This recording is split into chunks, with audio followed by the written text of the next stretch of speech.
Duha ang nalumos patay dito sa Negros Oriental niadtong Biyernes ug kagahapon. Ani ang detalye uban ni Chelo Valiena. Patay ang 31 anyos nga diver human malumos samtang namana sa kadagatan nga sakop sa barangay Bulisong, Manhuyod, Negros Oriental. Nanggahi na ang biktima nga si Nelger Aboy dihang naugkat Domingo sa buntag. Sa investigasyon sa kapulisan nasuta nga Sabado pa sa gabii na naom si Aboy ug kaubanan apan wa na kini makatunga. Matud sa Manhuyod Disaster Risk Reduction and Management Office, gumikan sa kangit-ngit ug kabawd sa dagat niadtong tungura giundang ang search and rescue operation. Maong buntag nang napalgan ang patayng lawas ni Aboy.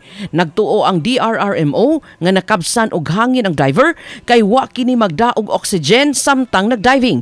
Nasuta nga mibutusab ang air drum ni Aboy gumikan sa pressure ilawom sa dagat nga maoy hinungdan sa iyang kamatayon. Samtang dead on arrival sa Negros Polymedic Hospital ang 53 anyos nga si Richard Dionco nga taga Purok 5 Barangay Poblasyon, Sibulan human malumos sa dagat. Matod sa investigador sa kapulisan, nakig-inom pa ang biktima una mahitabo ang insidente.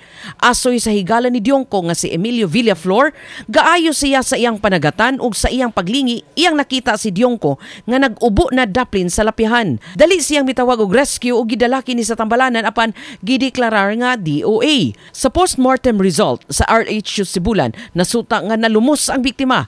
Nagtuo si Villaflor nga naligo ang iyang higala nga wa niya mabantay. Uban ni Rod Parado og Clans Gabutin, Chelo Valiena, Balitang Bistak.